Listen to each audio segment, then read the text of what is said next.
How's everything? Hey, Ville, how are you? Hello. I'm pretty good. What about yourself? You all right? Yeah, I'm very good. I like your setup there. It's very cinematic. As it should be. It's my home studio. This is the place where I recorded the album and all that. So tried to put some nice lighting on for you and all that to hide away all the unnecessary tidbits. You know. I appreciate the effort. Thank you. A pleasure. So, how's life at this point? Oh, it's good. It's quite weird, you know, coming out of the pandemic, the black hole that it was, because it took quite a while for me to get my head straight and to record the album. So I've been laughing about it. That feels it takes a bit of time to get acclimated to humanity, you know, going out and meeting people and actually, you know, going back to the land of the living after being like a studio rat for many, many years. Yeah. So you back out in the land of the living with a new album, which I have to say you've come up with the perfect title for this. Neon Noir. It just seems to sum it up perfectly. Can you remember when you came up with that title?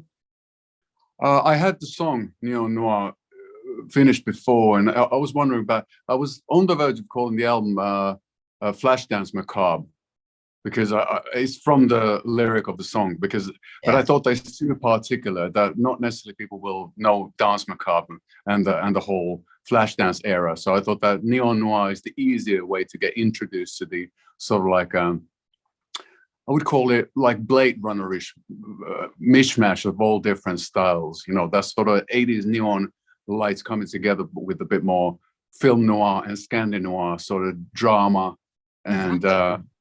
And you know, I've been thinking about it, you know, in terms of film, and I think that Blade Runner is probably the closest. You know, it has a romance. It has this sort of Philip Marlowe type of film noir detective story in it, and it combines many ages and many different.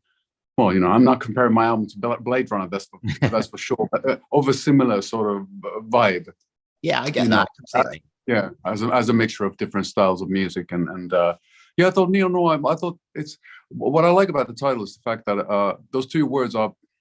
There's not a lot of words that can be considered wholly universal, and those two words are. I think you don't have to speak French or English or whatever language to understand what it's all about. And I like the idea of sort of radiant darkness, that there can be this sort of like this sparkling. You know, somehow I'm like a UV disco, I guess. Yeah, and a light in the darkness, which is kind of what we need, like after the last few years that we've been through, right? Yeah, indeed. And then musically speaking, it is the, you know, melancholy and sad music still makes me happy. That's what rocks my boat, and I still can't find, or I haven't made up my mind whether I want to be Dave Gahan or Ozzy Osbourne. So I think I fall somewhere right in between Depeche Mode and Black Sabbath. So that's kind of like, that's my comfort zone musically speaking, and I think that the title covers that up quite well as well, and it's a bit cheeky, so it has a sense of humor about it too, so it's not too serious. Yeah, definitely. So where did this album start for you? Like, give me like a rough timeline. Oh, well, previous band h.i.m disbanded on the last gig we ever played was New Year's Eve 2017. I did a project here in Finland. I sang an album in Finnish and we toured a bit. It's kind of very retro, sort of 60s, 70s influence pop music. Was it? Well, Schlager music that's the like sort of the pop music in Germany, they call it. The sort of like, I don't know what to compare it to. It's the sort of, you know, dumbed down pop music, I guess. But it's not far off. Not far off from that sort of stuff. Maybe if you think of in terms of like 50s, like Shadows, the guitar music, that's sort of like, and Dick Dale and all that stuff. And then a lot of cover tunes, a lot of originally American or English songs that have been translated over to Finnish along the ways. That's the stuff my parents were listening to when I was born. And so it was a cool thing to sort of, that's the mother's milk music that was the first music. That's the first music I got introduced to, and as a baby, and so kind of my way of saying thank you to my parents, and also to challenge myself by having to or getting the opportunity to sing in front of very different kinds of audiences as opposed to him, because it wasn't about rock at all. So a lot of old couples dancing away like traditionally, and we played like jazz festivals and all that sort of stuff. And I think I learned from that the sort of more maybe some sensitivity and different sensibilities as well, which then you can possibly hear some of the more tender moments on Neon Noir that were influenced by that little track. But anyway, that took from early 2018 to the autumn of 2019, and that's when I started working on Neon Noir. I wrote the first song, which was Runaway from the Sun, around September. Then I continued working with Salute the Sanguine and Saturnine Saturnalia. Originally, they were supposed to be demos, but I thought they started sounding pretty good, and I played them over to Tim Palmer, a producer and a mixing engineer who'd been working with him quite a bit, and he liked them. He wanted to give them a go, and we really enjoyed how it all came together, and decided that it'd be wise to put it out as an EP without a record label and without telling anybody what we're doing, just as a surprise. And then the surprise for us was the fact that we didn't know when we uploaded it that it's coming out on the same week when all the lockdown started. So what a weird timing. And then through that, we're sort of like testing the waters to see how people were reacting to the new music, and whether they'd have the interest in this sort of rackets at all after all these years. And then also record companies, if they feel that there's something that they'd like to work with. So that was like the start of testing waters, and that was when COVID hit full blown everywhere, all around the world, and when the lockdowns kept on, on and off and going on and off, and nobody really knew what's going to happen next, and everything got postponed and cancelled and all that stuff, and that made me want to focus on music entirely and sort of like forget about the outside world, and that's what I did until the beginning of 2022. When I finished, I think the Forever Lost was the last song I finished, and that was in late February or early March. And after which we did some additional mixing and the mastering and cover artwork. And right away, ever since that, I've been working with the band to get the tour going, get the set list, and figuring out what songs to play and whatnot. And it's been a lot of work. And then with the COVID, also the lead times, for example, for vinyl plants, like pressing plants, they have been incredibly long. They used to be like 3 months, but now they can extend up to 8 months. So you have to have the whole album finished and mastered and ready to go 8 months before it hits the shelves. So which is quite weird and unusual. But since it is a rock thing, I think it's very essential to have the vinyl coming out at the same time as the binary version on streaming platforms, and the vinyl being available during tour as well. So it's a one whole package, and so I was working in I've been working since 2018. I think September. That was when I started it, and it never ends. I guess I'm gonna get a little bit of a breather, hopefully in 2024. But I'm not complaining whatsoever.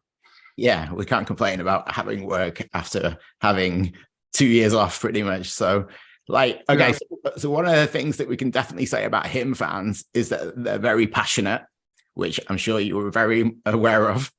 Yeah. Does that stuff get in your head when you're starting to think about solo material? Do you think about how they might react to that?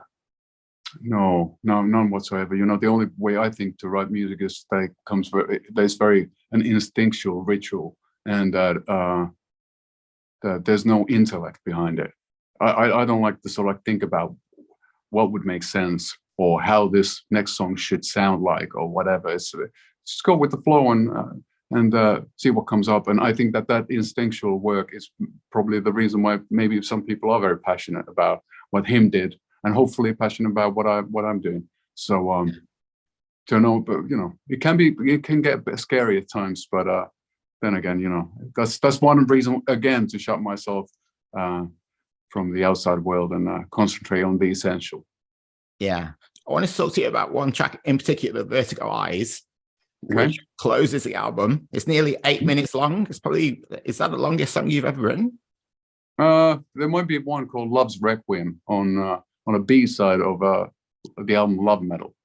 But yeah. Long songs are, especially in this album, the sort of like the album gets weirder by each and every song, and it gets also, the songs get longer. And especially in vinyl, it's going to be not nice because the second LP will start from Heart Full of Ghosts with Saturnine, Saturnalia, and then the other side will be the instrumental Xena Solitaire, and then Vertigo Eyes. So the kind of like the second LP is like the moody, the Sunday morning record, while the first LP is like the Friday night record. It has all the fast rocking tunes. So I think it's a nice combo of different sorts of, the night and the day side of that same thing. But yeah, it's a long bugger. It took me a while to get it done. It's a weird meandering song as well. Did you know that was going to be the last song on the album when you wrote it? Yeah, I think I had a feel for it. Yeah, and I think I didn't want it to stop, but at some point you just realized that I was getting a bit too much, and I think I crossed that line a few times on the album already. But I had a feeling that it's sort of, it has this sort of I don't know what to call it. It's like, it's not an elegy. Is it elegiac, the word? But somehow it's not a ballad per se, but it's more like it's quite anthemic in a weird way. And then once again, it's very meandering, goes into these weird different directions, like life does in general, and then it gets all hellish in the very end with sort of like really big, not unlike Caius type riffage from like Welcome to the Sky Valley. That's always my reference, with the roto vibe, the baritone guitars and all that stuff. So wanted to include all that in the same song, if at all possible. Would you say there's a theme that links the songs on this record? There might be some sort of reflective tone to it, but then again, I think it's during the pandemic, I think that it forced not only me but a lot of people to think about why they are doing what they do, and what makes things worthwhile, and if they should change something about their lives. And I think that maybe the theme on Neon Noir is to try to figure out when to let go and when to hold on, which is incredibly hard. Regarding relationships and life and your passions and life as well, because it takes a lot of love to be able to let go at the right moment, and but it's way easier said than done. So I think that's the sort of like, those are themes on the album, plus the age-old sort of like teenage angsty feeling of being an outsider. I think that's something I haven't experienced in many a year. But for whatever reason, feeling like I don't belong, that's sort of it's a strong feeling. I hadn't had, maybe the bubble of being in HIM. I had so many outsiders with me that I didn't realize. But now being by myself with music, I felt like nobody will understand me.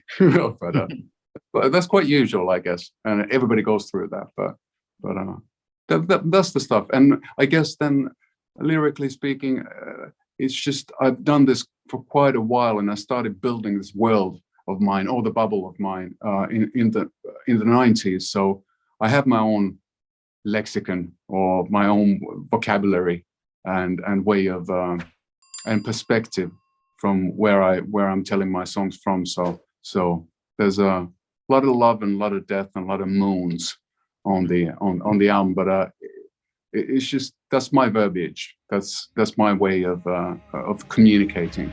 So yeah.